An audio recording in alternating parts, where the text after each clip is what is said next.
ચાલો આજે આપણે બનાવવાના છે કાળી ચૌદસ પર બનાવીએ એવા ખત્તા વડા.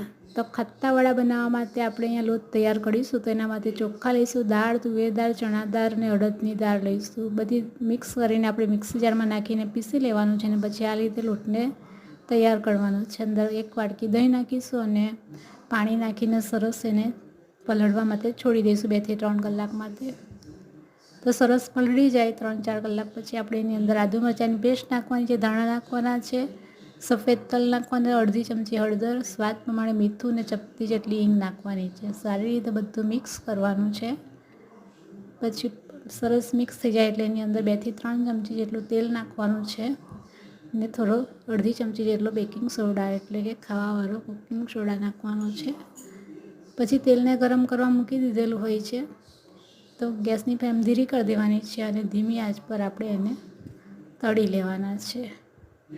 ગોલ્ડન બ્રાઉન કલર આવે ત્યાં સુધી તળી લેવાના છે અને ગેસની ફ્લેમ ધીરી રાખવાની છે જેથી અંદરથી કાચા ન રહે. સાથે મરચાં પણ તળી રહીશું. તો આપણા ખૂબ જ સ્વાદિષ્ટ ખત્તા વડા બનીને તૈયાર છે. એન્જોય કરીશું. લાઈક અને સબસ્ક્રાઈબ કરી દેજો.